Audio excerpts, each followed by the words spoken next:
Let's spend less time hating, talking, critiquing. I'm all for constructive criticism, but if you're just critiquing to hate, let's stop that. Let's spend more time motivating, encouraging, celebrating these kids, because that's only going to make them better. And by making them better, you might just make your child better.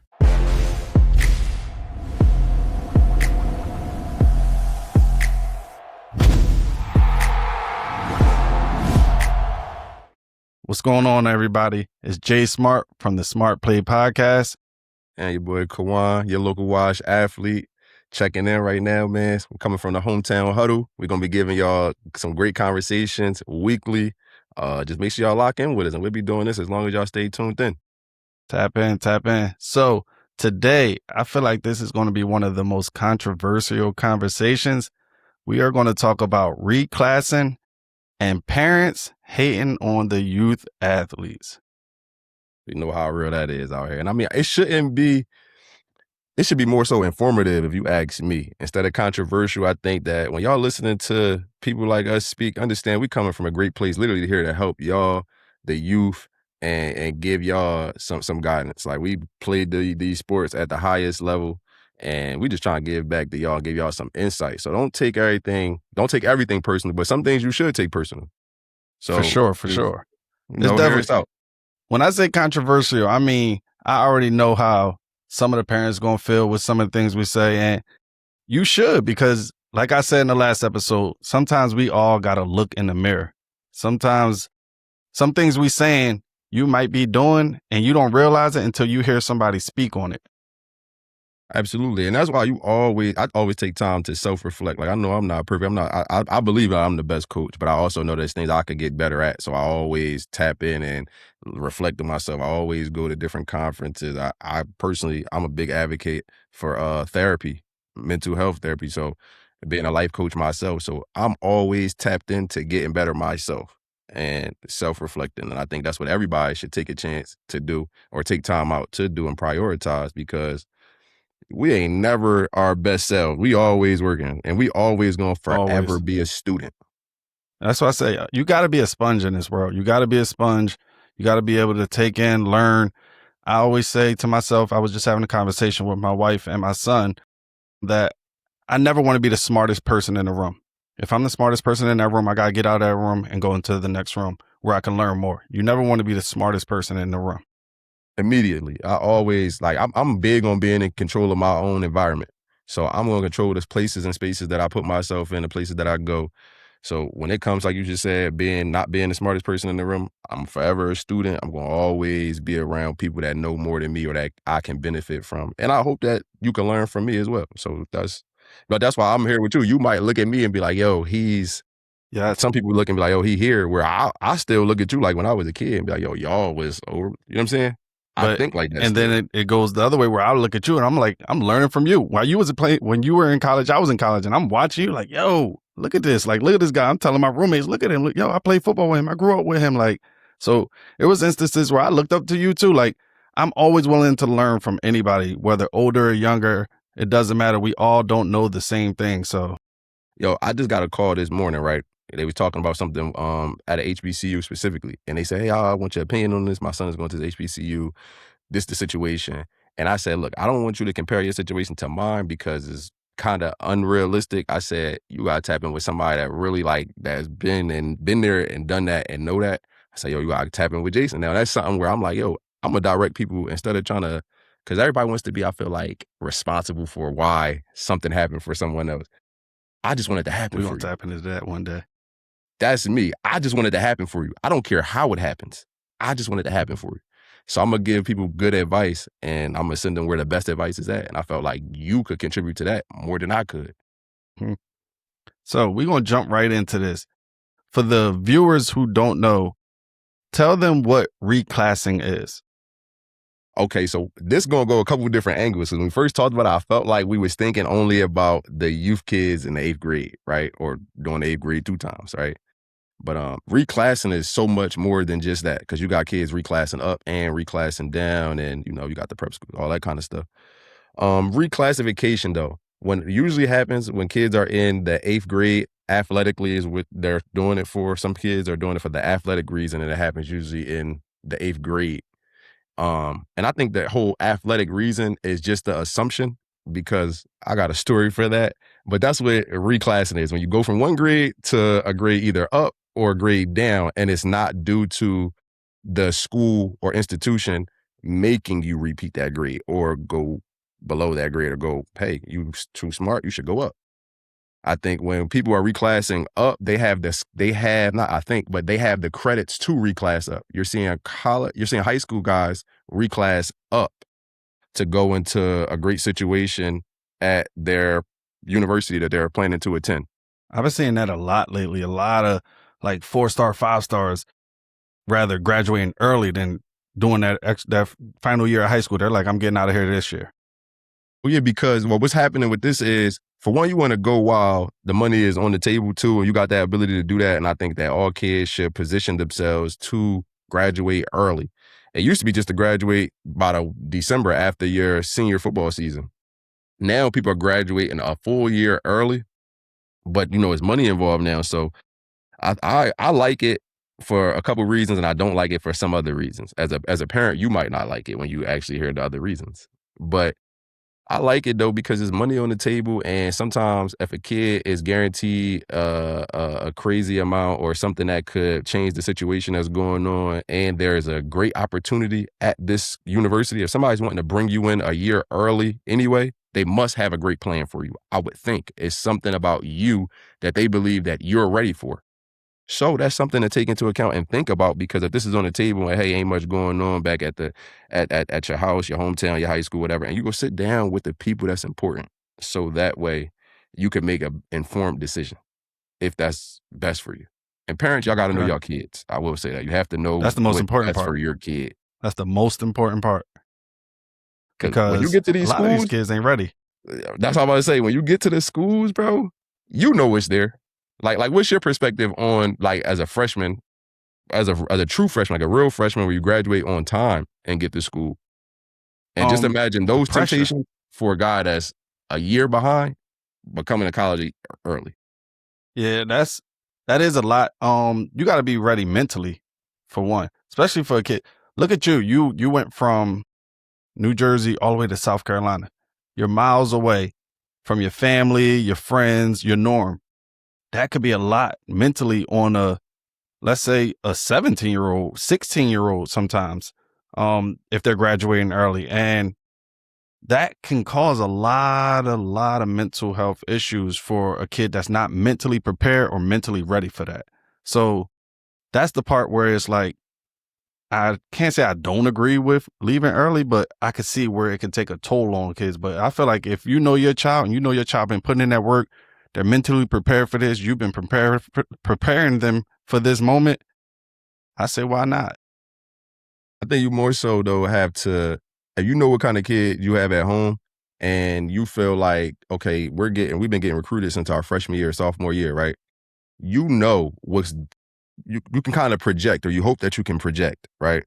So with being able to project, if you need to start implementing certain things in your household, because my son is actually probably going to be asked to graduate early. And I think that might be better for us, because at some point you've done everything you can do at the high school level athletically. And I'm really saying the whole athletic part for a reason, because why it's on you as a parent to develop the other portion of your kid when you know that these opportunities are on the table, because you don't want to send a kid that's not ready from the standpoint of, can he wash his clothes? Does he get up on time on his own? What is he doing that you implemented with him or instilled in him or her that can still be upheld when they're not in your presence? Football and the sports part is the easy part, whether they are track athletes, basketball athletes, baseball athletes. That's the easy part. They've been doing that since they were 6, but they've also had you as a parent holding their hand since they were born. You're about to hand your kid over to somebody, a group of people. That you must trust. You have to trust them. But not only do you have to trust them, you have to trust your kid. Yeah. And It's a decision business now. making. Your kid could get sent home so fast because of something you didn't instill in them. It don't matter how many stars is after their name. Oh no. Stars don't matter. When you get on that campus, the stars thing, stars get you some opportunity. Stars, it'll get the fans and the boosters and those people behind you, and they're gonna want to see you. They're gonna see you, get the opportunity to get some reps. When you get those reps, it's good on good. And that's it. So what are you gonna do with those reps? You know what I mean? The 4-star, 5-star, three, it doesn't really matter when you step on campus. It's all good in high school, but once you get on Yeah, campus, there's another 5-star right next to you, another 5-star right next to you, one right behind. Everybody's coming. absolutely. I had a kid, right, that was getting recruited by Georgia. And I took him over there and everything. He worked out, did great. They was recruiting really hard. And I said to him, hey, even if, Georgia's on the table at this time, this is some years ago. If Georgia was on the table, I didn't think that he was ready to go to Georgia. Why? Because I knew this kid. I know that he was P4. I definitely know he was P4. But at Georgia, every year, the best corner is coming here, or the best safety or whatever is coming here, the 5-star. And it might be 3 5-stars coming there, right? The whole class is going to be top heavy with this whole star ranking system, right? I don't know if this kid, I knew at this time that the kid wasn't prepared to go into that type of environment because he still had some maturing to do. So I encouraged him to go to a great program with a great degree, still P4. Not going to name the school because I don't want that to be Yeah, like yeah, a yeah, yeah. thing, Let's not but do I'll that. just give it the analogy that, hey, UGA is a place where you're going to have so many 5-stars coming through here that can you keep up? Are you willing? Because every day you got to compete. You're going to have to compete regardless of where you at. But we know that at some The level of places, competition. The the level of level of competition is competition different. is different. That's all I'm saying. Every corner at certain schools isn't 4'4", 4'3", 6 foot and above. And some people need some wiggle room. That's all I'm saying, until they can grow. And that's the beauty of the transfer portal. Because once you grow and develop, you either stay where you at and you bring other great players with you to get to where the level that you've attained, or you go and you venture out and see what's best for you because now that you're developed. We look at a guy like Jason, he's developed, and look at where he That is boy going now. off. He's been an All-American everywhere he's been, or an That boy all-conference going player everywhere off. he's been. But that takes development. I And like how you so to plugged in see that that, St. Joe Wildcat right there. I like how you threw in that St. Joe player in there. I'm just proud of him though, really Nah, he beyond, like, he I he's going seen it. off, man. He had a hell of a year last year at Virginia. Hell of a year. Like, I seen it. I seen it. And he was somebody that, and he'll tell you, me and him, we have our battles. Like, we go back and forth, ever since he was a kid back at St. Joe's. But he always accepted the drink. You get what I'm saying? He Hmm. always accepted when you giving him the game, whether you like it or not. Sometimes it's uncomfortable hearing certain things, and you have to be willing to understand that somebody might be coming from a great place. And this is why you have people around you that you can trust, that care about you for real. So that way you can take advice. Okay. And for him, I'm just proud of him because he really put the work in and he trusted, hey, I gotta go here. He had to go through various steps to get there. He didn't go straight to this P4 and straight into NIL. He went through some struggles for real to Yeah. get development. That's how much he was chasing development and chasing his goals. So salute to him, his family. Definitely I shout out appreciate to his him. family for allowing me to, Make continue sure to y'all help watching navigate. his games this year. He on Kansas Absolutely. State. Kansas State, not last year was at Virginia. Kansas State this year, big three. Check him out. Check him out. So let's jump back into this. Let's talk about the reclassing going back. Now let's talk about going back. Let's talk about the 8th grader that want to do another 8th grade year, the 12th grader that want to do another 12th grade year. The 8th grader that wants to do another 8th grade year, I super duper agree with it. I love it because now the kids are able to get mature. Like, a lot of these kids have to learn how to make decisions. They have to make sound decisions. Like, go back to the problem solving thing. Some of these kids aren't mature enough from the mental standpoint. The kids are probably, and the parent is probably okay with the kid reclassing because they want that athletic advantage. But when you really evaluate the kid, he or she probably really needs that reclass so that way they can mature. So you said something about the athletic um advantage. What about those ones that this kid is a 4.0 student, he does good. He had a good year, but maybe 3 or 4 players in the area had great years, and the parent like, nah, he ain't have a great year because these 4 players was in the league. I'm gonna let him stay back, and I know this is gonna be his great year. What about those kind of parents with Again, those children?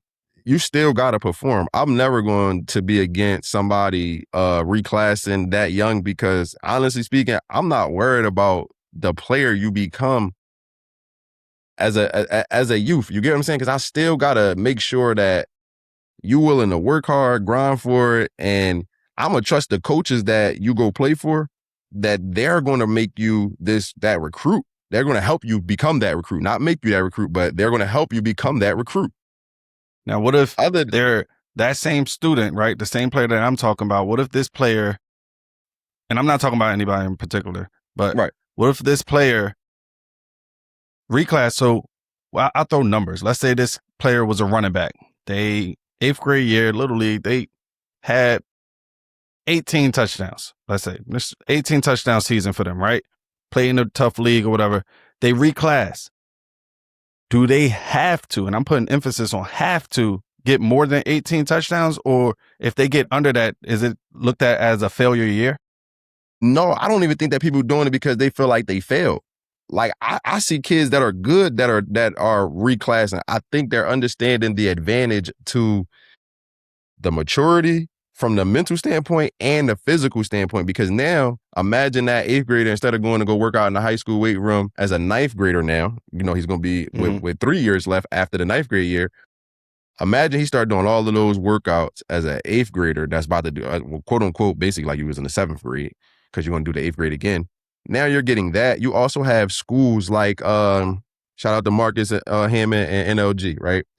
They have damn near like a full school curriculum and they have football school. Going into St. Joe's, I didn't know any coverages. I didn't know anything related to like real football defensively, so to speak, right? And then I go there and I'm a Division I recruit as a defensive player, right? Starting as a freshman. So imagine if I would have had another year of 8th grade and I'm at the NLG school or Okay. any school I get that is that. teaching these types of things. So it The only makes maturity, sense right? if it makes sense. That's Right. it. And then oftentimes your kid is going to approach doing 8th grade again. He going to approach that a whole different way because he or she has already done it to the point where they know why are we doing it this year? It's all business. They going to be a whole different type of locked in. I I had a get kid it. person It's that needed that. And he became so much like at one point before the reclass, he was bugging, bro. He was running around, you know what I'm saying? In terms of just like he wasn't and his how can I say this? Like he was just a kid that was just into everything was fun to him, like being, kind of like a clown a little bit in certain instances, right? Man, he did the 8th grade again, and I think his parents will even tell you that that was the best decision for them because he's so well spoken. He wants to help everybody. He's a leader, like really put a lot of work in to become who he is in terms of the maturity level off the field, like literally off the field. So so do you shout out to Jameer Canfield. I've he a dog. Jameer Canfield That boy's a turned dog. he was always a dog though. You get what I'm saying? He was He definitely always was, but good. you So he did didn't need to do it from the that athletic maturity level standpoint. changed, and you seen him start taking things more serious. He was more calmed and relaxed. Like, So if so you I knew can him, say it right? benefited him. Right, you know him. You'd have been like, man, athletically, why did he do that? But now when you really know him, you like, nah, that's the change that I'm glad that he did that. Because who's to say that he would have matured at that rate fast enough? Sometimes the decisions that you're making at 13, 14, right, can really cost you. And if he would you get into a different environment or space and something goes a different way, it's different when you're in the 8th grade and your parents can fix it necessarily. They can help you through it, right? when he was able to reclass and now go into high school with a way of understanding a whole lot about himself as a person and how to carry himself as a man and a leader that he became. And you get what I'm saying? So Nah, I definitely feel you on that. Would you say that reclassing has become the norm within, like, I would say the last 10 years, prior from when we played to now? Would you say it's become the norm? I think now we got more resources and information on it. Now that we have these different social media platforms, we're seeing it more. I was about to get Um, into that. and people understand, most people understand its benefits. But you see it's getting new in the Atlanta County area up there. It's new up there. So you're dealing with people probably talking down on other counties that's doing it because it hasn't went full throttle and seeped all the way into Atlanta County. I've even heard of like Atlanta County schools kind of like trying to not allow for that to happen. But at the same time, I think that is good that we're, taking these steps and getting that understanding about reclassing. Everybody needs the education on reclassing because you could be upset at something. That is a good thing. Okay. I I like where you went with that. I'm asking because when I was growing up, I feel like I only knew one person that ever reclassed. Anthony Taylor, basketball player. I remember at Pleasant Tech, his pops kept him back a year, and I mean it did help. He became a Division 1 athlete in basketball, but I remember I was confused on it. Like, you doing another year of middle school basketball? Like, why not just stay with us on our grade? Because he graduated a year after me instead of graduating with me, and it just threw me off as a kid, not knowing. Back then, we had no knowledge of it, but I guess his pops was ahead of the game because I didn't know anybody back then doing. And that's what I'm saying, right? You see how you said back then you didn't really know about it. So something that's foreign to people, most people think that that's bad. Something that they don't have the education on or the know-how about, it's a bad thing. Sometimes if we just educate ourselves about what's going on and what is the opportunity that's out here for us, and we get an understanding on how to take part in it, we have a whole different outlook on it. We have a better understanding of why. Okay. Do you think parents are doing it for development or for ranking? Yeah, yeah. So Uh-huh. yeah, I do think a lot of parents are doing it for the this quote unquote ranking stuff. Because everybody's still feeding into that. Y'all, these ranking systems, they only thrive if you users feed into it. If y'all validate the ranking system, right? So they're not valid if you don't believe in them. Hmm. Because you could start your own ranking system today and go rank every kid in the state of New Jersey, and now people gonna be, because every kid that gets ranked high on your list, they parents is gonna post about it. So now you get in this quote unquote stamp of approval from these people, and everybody that didn't make the list, they gonna be pissed off, and they gonna tell the world, oh, them hometown huddle rankings don't mean nothing, right? Or JSmart rankings don't mean nothing, whatever the case may be.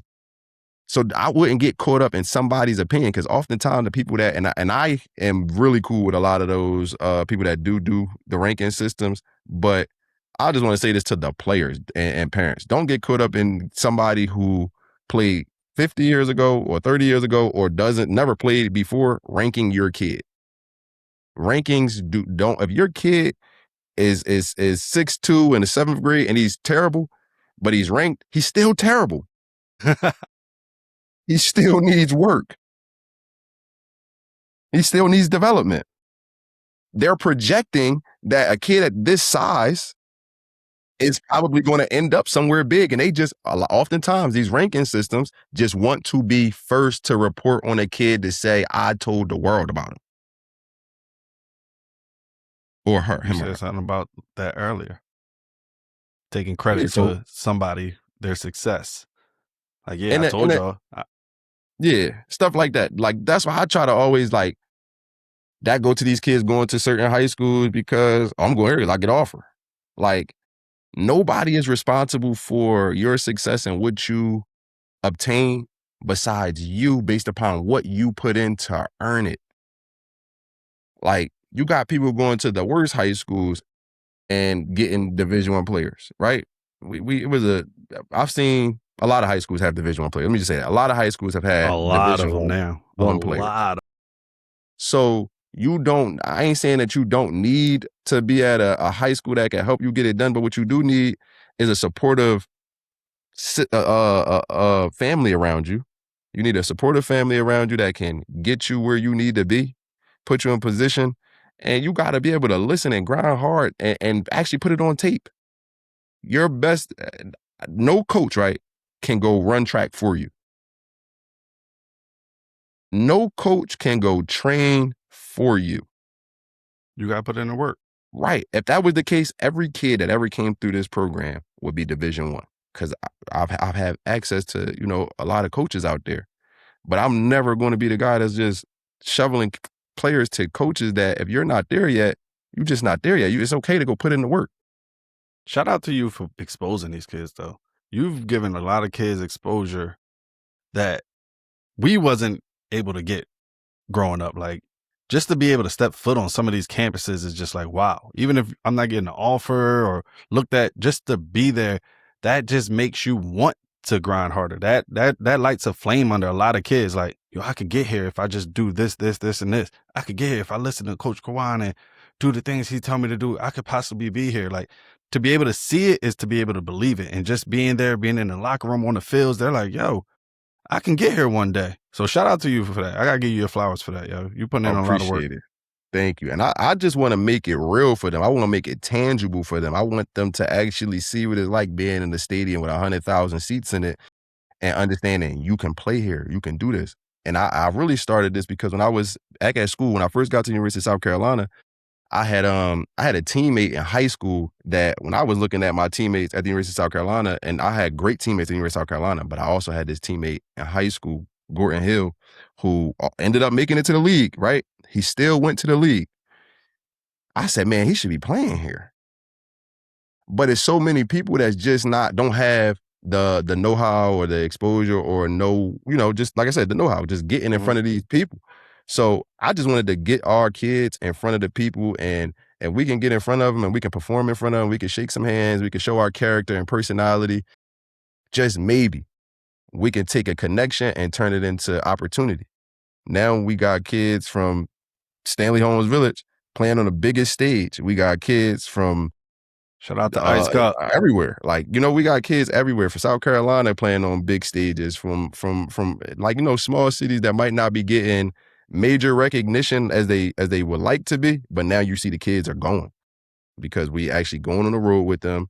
We dedicating a lot of miles, a lot of rentals, a lot of flights and hotels and stuff. But when you look back and can see 17 kids signing, all of the seniors that play in Shaq, I think for the last 6 to 4 years that have been in the program, all the seniors have signed scholarships.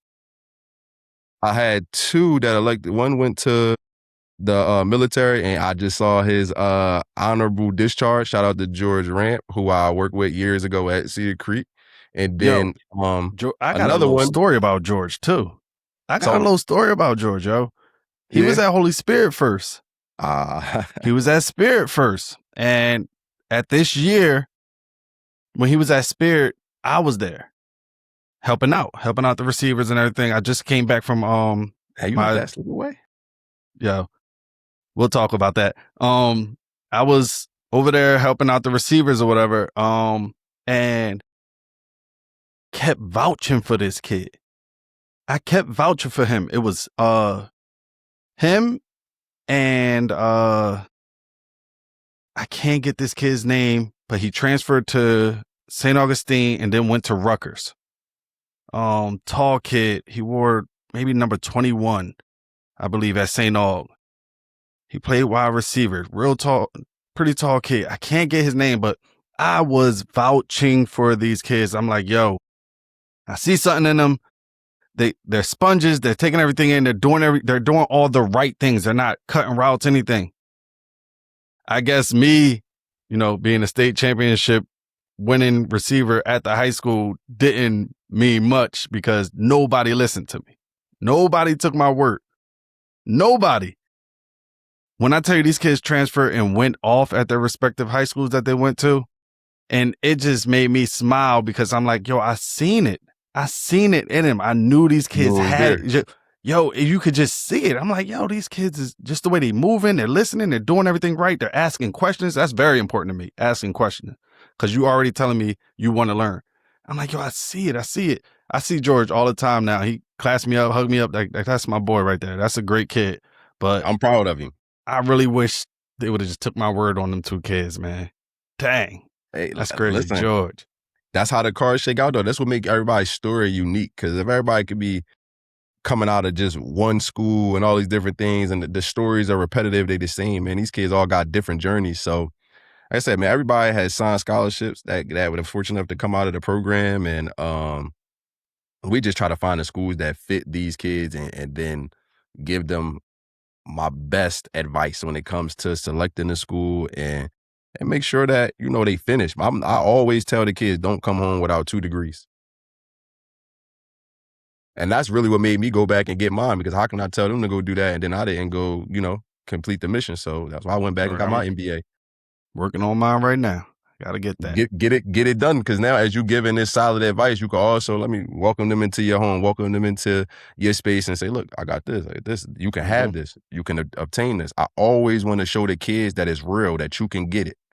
You can be wherever you want to be. You can be who you want to be. You just gotta earn it. That's real. So we spoke on some pros, I would say.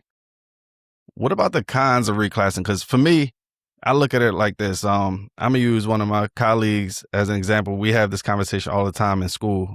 We both teach at Atlantic City High School. Viana, she hates reclassing. She hates everything about the reclassing thing. And she made a point one time about, what if a kid is bigger, faster, mentally there, academically there, but they still chose to reclass?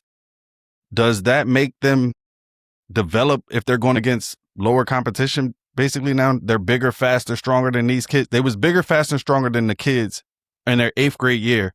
And now they're reclassing and playing against a lower level of competition. Does that really make you better?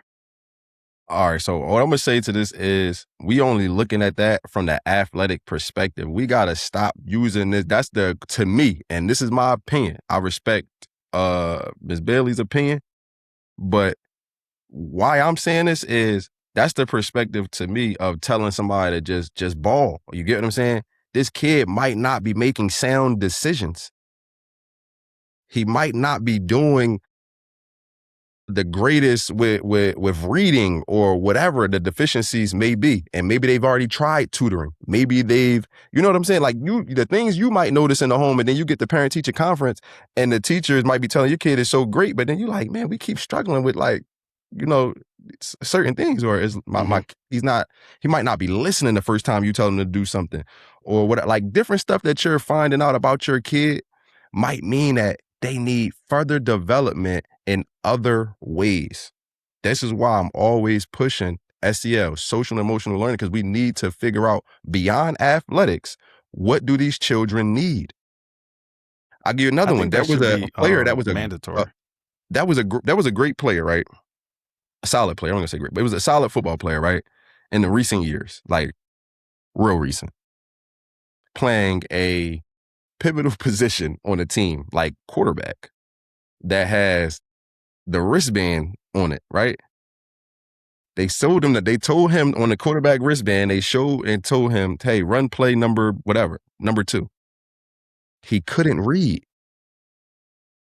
So he was running the ball a lot, like he'd take over the ball and he's killing them, he's scoring. So everybody thinks that every high school in the round should be recruiting this kid, right? Because he's killing these other young kids. That kid, we should just push him to the high school level? Nah. You get what I'm saying? So it's like, I know that the kids they are very talented. And I do think that when you reclass, now I'm gonna give her the benefit of this, right? When you reclass, I'll say this: go play for a better situation. Go play in a situation that's gonna challenge you. Don't go back to the same situation that's not, that you've already maximized. You've already scored 30 touchdowns in this league. Okay, let's go play on a national, Again, national parents, schedule, do what you can afford. Do what you can afford. I'm not saying that. Episode. Right. I'm not saying jump out the window because we going to reclass again, so he got to go play here or play there.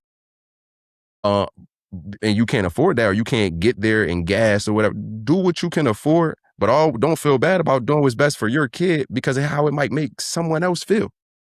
But like you said, putting them in a better situation. Like, would you rather your son dominate a easier competition or dominate tougher competition? I would much rather put them in a tougher competition. I Every wouldn't put time. them in the easier. If I'm a reclass my child, like you said, I'm putting him at the national level, a team that's playing a national schedule or something like that. Something that's going to really test him. I'm not going to make you go against the same kids you just went against last year. They was 7th grade, you was 8th grade, and you put up 20 plus touchdowns. I'm not going to put you up against them again.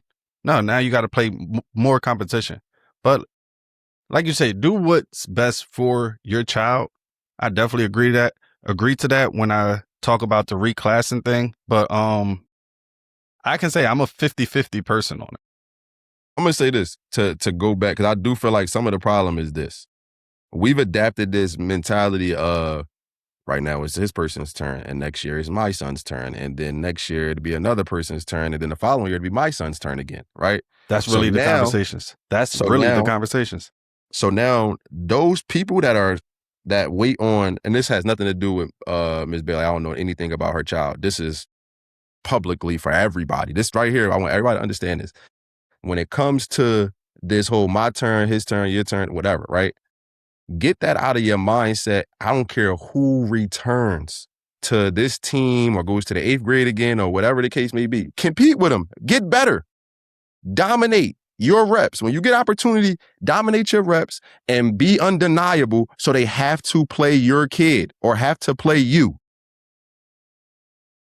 It doesn't need to be a discussion or, oh man, this kid came back. He was in 8th grade last year. It worked out that way. That coach just got blessed. Indiana won the national championship, right? Last week, they made an announcement that class of 22 can go back and finish their 5th year because you get 5 to play 5 now. Indiana had a defensive lineman who was one of the best, decided just the other day, I'm going back to Indiana. And they accepted him. And he was one of the best. And they also have one of the best full defensive lines going into the season coming up. Should anybody on the D-line be like, man, camp was starting in 2 days, how he just coming back, da-da-da-da-da, right? Or, you know what the coach gonna tell him? Compete. Yeah. Compete. I've seen starters lose their spot all the time. It happens all the time. Right. Like I said, in the 8th grade, 7th, 8th grade, you get 13. This is why I said to you when you talked about the spring leagues and everything like that. 7th and 8th grade, you need to be getting as good as you possibly can become in terms of at that age level, because you're going to still get better as time go on. But you need to be putting in the work. That's when you start getting into your training a lot more. Like you really into it now. Right? You really tapped into what's going on because now you're really focused on your development because you're not just competing with 13, 14. You now got to remember, you can get to high school at 14, you're going to be competing with a 19-year-old, 18-year-old, stuff like that. So conversation I just had with somebody about that. You have to be able to compete and instill that in your kid. You cannot run away from that. Competition is healthy. Competition going to make you strong. It's going to bring out the best in you, or it's going to show you who you are. It's going to reveal yourself to you. It's going to reveal your kid to you too. That's a fact. But the craziest thing is reclassing to me isn't even the biggest issue right now in youth sports. One of the biggest issues to me right now, I got to shake my head on it first, is parents hating on these youth athletes. These kids are 6, 7, 8, 9, 10 years old. And these parents are like literally hating on these children. But we just talked about plenty of gateways to hating. Reclassing is a gateway to hating. A kid coming back who just did the 8th grade last year, scored 20 touchdowns, doesn't make sound decisions, or he can't read as well. You don't know that as the other parent. You don't know that about this kid. You're just a spectator and a parent of your kid. So now you upset. Years go by, that kid becomes Division I, or he's getting offers. Your kid is always kind of like a little bit behind him sometimes, right? Now you saying, oh, how he get that? Now he got that because he reclassed. He not even supposed to be in their grade. You know he older than them, right? That's hate. Because now you know what your kid hears. Your kid goes to his friend groups and says, you know he reclassed, bro. He older than everybody, bro. Like, come on. He really ain't even, man. Lunch table conversations. Lunch table. But he got that from his parent. He got that from his parent. This is where we start creating haters. We start creating micro haters. Because parents are having these conversations around their children about things that are uncomfortable to them. You've made it uncomfortable for your kid. I've even heard parents celebrate kids having bad games. It's that bad. Yeah, it's that bad. Yeah, that's unacceptable. Like, oh, he ain't that good. He ain't even scored this game.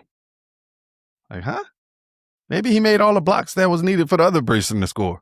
Maybe he did all the other things for the success. Like, he didn't need to. Touchdowns now is the glorified thing. It's not who made the block, who made the tackle, who made the game winning interception, who scored the touchdowns, how many they got.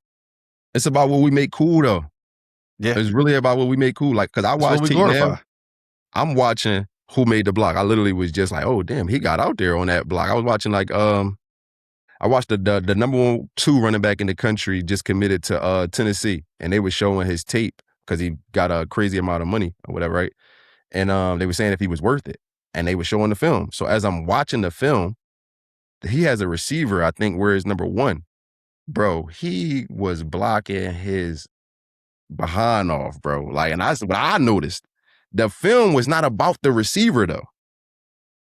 But that's what I noticed. You get what I'm saying? So, and I hope that kid is going somewhere. But I think that when we start highlighting these types of things, because it's not, you're never responsible for your own success and all these different things. It's a lot. It's 11 people out there. Everybody got to do their 111th. So I celebrate guys doing their 111th. I celebrate guys that dominate their 111th. Let me say that. I celebrate people that dominate their 111th.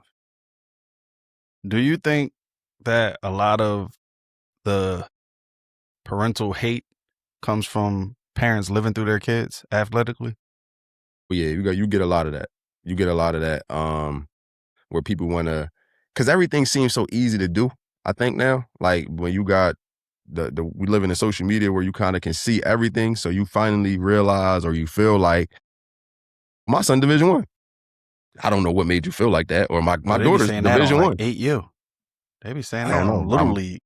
I'm hearing kids is ranked at 7 years old. So when you starting to adopt these things in your brain, you starting to no longer your son is playing or your daughter's playing these games for the love of it as a youth.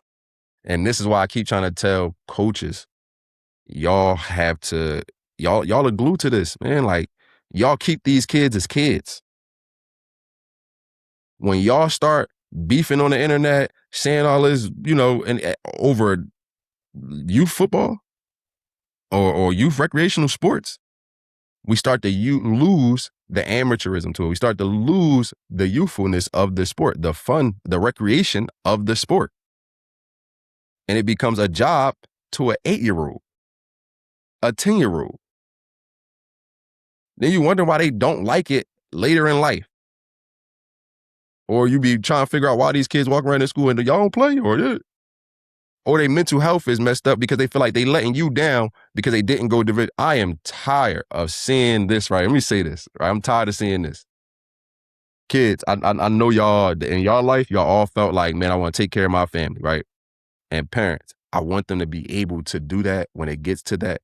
But we got to stop making these kids feel like it's their job to buy y'all a house, because they are taking that so personal. And when it don't go that way, they're feeling like they let y'all down. And that this is why we have suicidal children. And when they don't get offers, they're equating their worth to offers based on how you make them feel at home, based on how you're talking about another kid that has scholarship opportunities. And another thing, y'all don't know how each kid got what they got. They don't know how much work they put in. Yo, I had when I went through what I went through in life, right? I used to be like, man, I'm watching everybody, go home, get what they get in and everything. I used to be like, man, I don't know how he just came here and got that. They're like, man, and my man, right, so was like, yo, you don't want what everybody got because you don't know what they had to do to get what they got. And you might not be willing to do what they had to do to get what they got. And that's okay. So run your own race and do what works best for you. And when your time comes, you'll be ready. But stop, this whole putting it on your kid to make it Division I, to get NIL, to be responsible, to take care of you. He's a kid. He or she is a child. Allow them to be just that. Take that pressure off of them. Allow them to just live and be a kid, play their sport. And I promise you, you're going to end up seeing the best student athlete in that kid because they're going to enjoy what they're doing. And don't take the fun out of the game. That's the problem. That's the biggest problem. A lot of people are taking the fun. I get the NIL and everything like that, and it is a business. It is a business, and I tell a lot of high school athletes that it's a business. Like high school is somewhat of the last years of it being fully fun. College, it is fun, but it's a business as well. But don't forget to have fun. Don't forget to have fun. My thing, I'm going to backtrack a little bit with the whole parent thing is that I feel like a lot of parents are trying to use their children to fulfill opportunities that they were not able to fulfill during their time playing. They weren't able to be the starting running back. So now that their kid's the starting running back, they're putting extra pressure on them to do this, do that, do this. Sometimes things that you never did, Dad. You never did, Mom. Like, they're taking the fun out of it and they're causing, like you said, those mental health issues of those kids due to the pressure that's being put on them. Because it's seeming so easy to attain, I'm telling you, like, when you start to see, like when you see something, you feel like you can achieve it. So seeing something oftentimes is a good thing. But then when you start to see it so much, you start to question why you don't have it right now. Social media. Years ago, you got to think about it. Years ago, you didn't know that Kaiwan had 5 sacks in the game unless you was there. And you might see it in the paper the next day, but unless you was How there. many people reading the newspaper?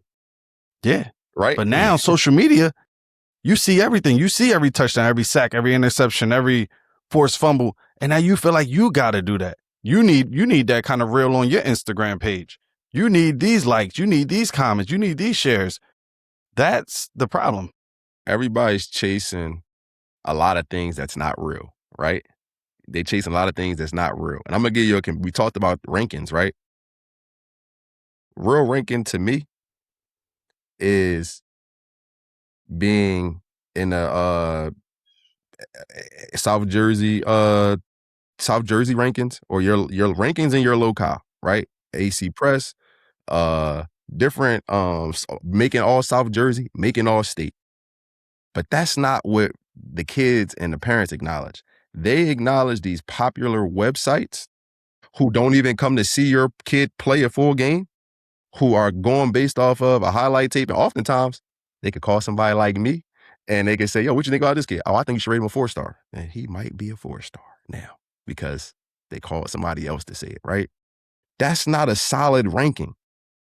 How can you be an All-American? I hate this. How can you be an All-American and you're not even All-State? How can you be not even forget All-State, All-American? You're not even All-Conference in your area. We seeing that. We're seeing people post that they All-Americans and then they got JV film. So now the parents have drank this nonsense Kool-Aid, right? You think you've started to believe that your son is really that good or your daughter is really that good. And they got all JV film. They got a lot of work to do, but you fed into these rankings on these outside sourced sites. And anybody that tells you that's in your locale that tell you something about your kid, they're a hater. That's what we got to be careful. Well, it's so hard to give advice these days because if you give solid advice, genuine advice, and it is doesn't revolve in you talking highly about a skill of a kid, you're a hater. Or I'm a hater is what they'll say. They'll say, hey, Kaiwan, he a hater. Because I said the kid is not that twitchy. He needs to work on his transitions, getting out of his breaks. Constructive criticism is dead and gone. Now I'm It's a hater. dead and gone. You cannot say a kid needs work on this, that, or the third anymore. You say that, you are a hater. It's sad. And people don't know how to differentiate the two of me saying, man, he ain't good. He don't even know how to da-da-da-da-da. Instead of saying, I feel like this kid is pretty good. He just needs to work on this, that, and the third. That's two different. That's saying the same thing in two different ways. He not there yet. Oh man, that's like the worst thing you can say. Oh, he not there yet. Oh, you say that. You the biggest. You might get a social media post about how much of a hater you are. That's weird activity that you gotta, and that's another thing. That's another topic we gotta go over. We'll go over that at a different time. But the hate from the parents, man, y'all just have to. Where do you think it's stemming from, in your opinion? Where do you think the hate from the parents stems from? Where's the root of this? I feel like it stems from one, conversations amongst their peers, them hearing, oh, so and so's son did this, that, and the third, and their son never comes up in conversation. They feeling some type of way about that. They take that personally. Social media, bunch of kids getting posted. Their kids not really getting posted. They start to hate on that kid. And a lot of these adults don't understand that these kids hear what you're saying. You think they're not listening, but they hear what you're saying. They might not be there right then and there, but their parents overheard it and they're going to tell them. Their kids overheard it. Their kids are going to repeat it to another kid, and it's going to get back to them. And words like those kind of words stick to some of these kids. Sometimes you hating on a 6, 7, 8, 9, 10-year-old, you're messing that kid up mentally just because of your selfish ways of your kid not being a certain way. So you taking it out on a kid that does not even deserve it. This kid is just having fun playing football. And like Kaiwan said earlier, you don't know what this kid, kind of work this kid put in. You don't know what kind of work this kid put in. They probably working every morning, every night. I'll use Aunt Sarah as a reference. Played football with him. Shout out to him. He's out coaching, I think, the Buffalo Bills right now. Yeah. Played at USC. This kid, I remember we went to club play. Little teen club back in the day. We went to club play, and he stayed at my house that night because we got back late. He stayed at my house that night. His dad came to pick him up at 5 a.m. to go do beach workouts. We're in high school. 5 a.m. to go do beach workouts. He put in work. Yeah, I was there. I was there in that era, so I know for sure. And definitely put the work in. And also, he never ducked competition. And this is what I'm trying to tell people. Like, the word is healthy competition out there.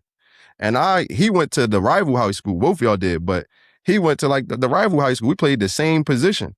And I would never say that we hated on each other. I knew that he was going out west and was about that. At one point was committed to Stanford. So I'm like, well, all right, okay, Stanford recruiting out here. Okay. So I know they out here. I gotta make sure that I'm performing to make sure that I'm able to earn, not Hold hate.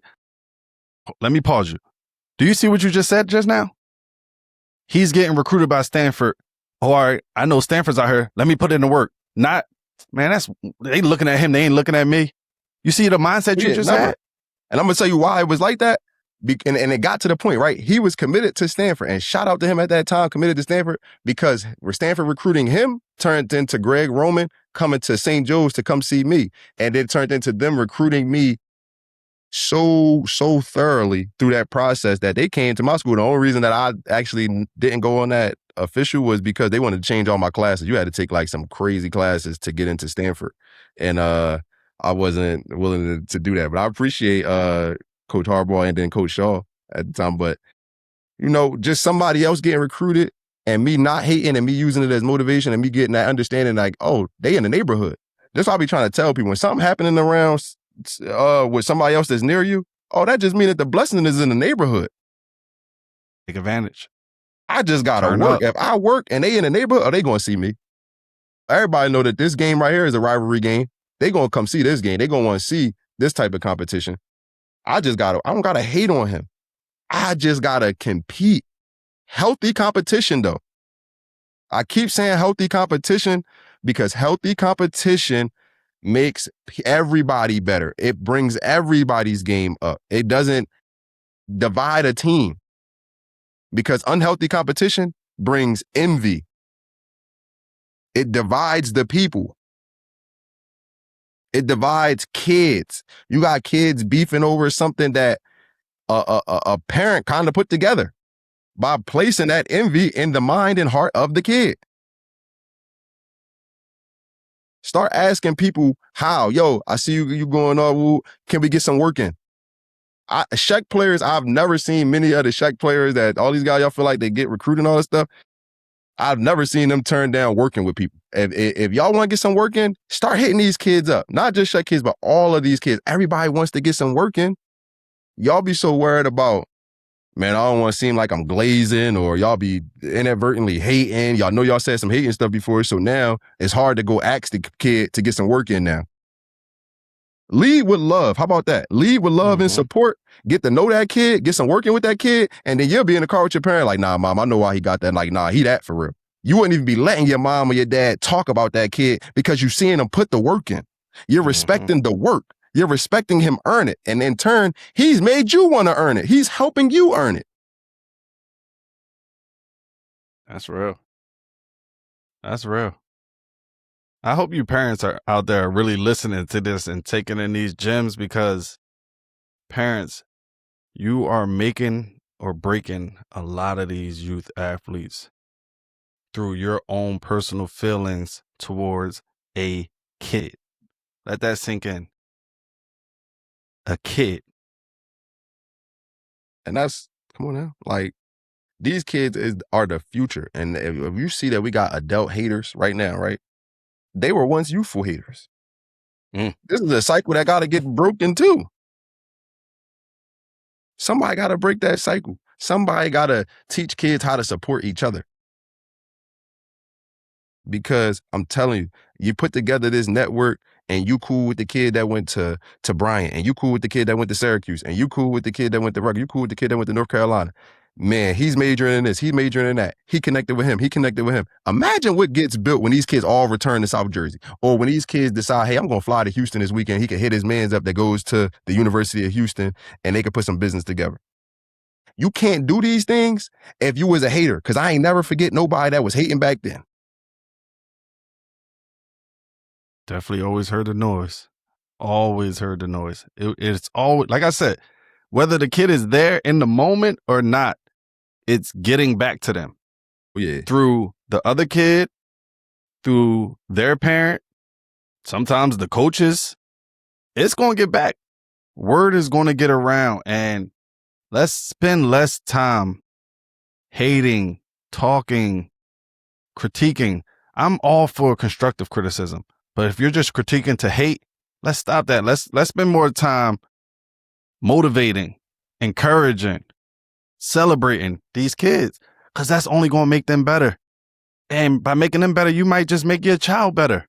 Healthy competition, like Kaiwan said, that's healthy competition. That's only going to make everybody better.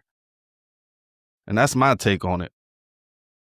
Hey man, we just gotta kind of, and we gotta show the kids how to do that though, because they do come. A lot of these kids are coming from areas where they don't even know that they saying nothing wrong, bro. You get what I'm saying? They don't know. So when it became so normal that we have to teach it. That's why I keep saying this stuff about the youth coaches. Y'all are so much more than just coaches, because they have to get other things from you, because it's hard for a parent to not put emphasis on their kid in ways that they want them to grow and develop and achieve these different things, right? So they do have like a narrow view on this thing. So as a coach, you aren't one way or the other. You here for all of them. You got to teach them like, yo, it ain't good to be no gossiping young bull, right? It ain't good to be they don't want to be no girly mouth dude. You get what I'm saying? So Yo, we shouldn't when be they out do here that though, no they do hating. that at my practices. Mind you, again, viewers, I do coach 6U. And even at that age, when they do stuff like that, and I hear him gossiping or talking about one another, I'm like, yo, y'all want to go across the fence to the cheerleading practice? They stop everything they're doing. I'm like, we can go over there. I can take y'all. I can introduce you. You know, we can get you started over there. No, no, no, no. All right, let's go. We are all young boys that are going to turn to young men. Let's act like it. Right, but then we got to show them how to act like it. They young, they don't know what type of That's conversations that true. they should be having. They That's don't true. know what's the best response to what was said in this moment. Everybody's wasn't even raised or taught to be able to. They was taught to say, man, oh no, I'm gonna just walk away. I'm not gonna do it. They not taught to tell everybody, yo, chill, we ain't doing that. They taught some kids is taught, man, worry about yourself. How many times you hear that? Worry about yourself, man. Don't even get it. Yo, So, but that's why they got coaches like you and like myself and other people that's out there to teach them how to be young men out in the community and how to conduct themselves and having conversations and how to, check your mans. And I was just talking to somebody earlier today, bro, literally, and was just saying, can you imagine 10 kids? And this person I was talking to from back Maryland. So I said, can you imagine walking from back Maryland to the Dolphins field? And you know how many things is like how much it is to get into between back Maryland and the Dolphins field, right? And it's 10 of y'all. At what point, based on you or any coach that's out there, right, are y'all teaching decision making that can help this other young boy say when they decide that they want to go to Cedars and somebody's thirsty and we might as well go in there and grab that. Somebody has to be taught and have that understanding of just saying, nah, we ain't gonna do that, bro. Matter of fact, my aunt live right here. Let me just call her and we can probably get like $10. Oh, she might got some stuff in there. We need kids to be able to think like that. We need somebody leaders. to be in these friend groups to say, nah, don't do that. We ain't doing that. We ain't off that. A lot of these kids think that it's corny to be a leader, though. We got to make it cool, though. We have to teach it in a way where it's cool. The way you was taught, it might not be cool now. That's why we have to keep updating our software. We got to keep updating our software for these children so that way we can give it to them. You keep raising them how you was raised and based off the traumas that you came from and the experiences that you had, and they're not going to have those same experiences. They're not even living in the same type of world and community for them to be raised that way. When we came up, you could walk in anybody's back. If it was a grill on, right? If you was in the city, Pleasantville, and it was a grill on, right? In the backyard, bro, walk through that gate. You good. You'll get your plate. Somebody's going to be, I know your mom. I did it. Kids, I'm here to tell you right now, you're in your community, and I know y'all probably already know this. Don't just walk in people's stuff. Don't just do it. This is not the time. This is not the community for it anymore. Nah. That's not the times that we're in. So you can't keep raising now you can have a house like that where you allow people in the community to come to you're a football coach. They should be able to, or should want to at least, you know what I'm saying? And you come from that era. When I tell you, every player, can we come over and play with Jace? Can we come? I say, yeah, I got to have an end of the summer little party for these kids because they trust me. So bring them in, bring that. I want to create that atmosphere again, not just for me, around. I feel like we need to bring that kind of atmosphere, that family. Everything was a family. Everything felt like family back then. I agree with you. I'm glad you said that, right? Now, my opinion on that, and because my cousin always talks about this type of stuff. If you want to bring that stuff back, y'all have to actually live in these communities. You can't, and I'm not saying you can't do this. I'm saying you can't say that you want the communities to be a way where kids could just walk into a backyard and have a cookout, and you live that way, but then you also live in a back road of Egg Harbor Township. Well, these kids ain't never just walking out there, bro. And anytime you got something going on way out there, that's a drop off. That's a drive, right? So it ain't on some everyday where they could get here. When we was coming up in the city and in the Ville, every day, walk through that city and it's a grill going, it's something going on in somebody's back, just walk in. You literally can walk in. Nowadays, you definitely don't want to do that. And people before they get there, they all ask, well, who coming? Who over there?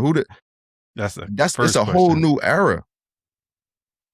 Another reason why you can't raise these kids the same way as you were raised and are based upon your experiences. And I do think that your experiences should impact how you raise them, but just don't make it seem like they're going to have these same instances. So we Yo, just gotta just do better with that. I think that if you want to have these types of environments, we have to actually live in those environments. We have to create spaces in those environments. Um, that's real. you gotta go back and buy the block, man. For real. Yo, this was a dope conversation, bro. Dope conversation.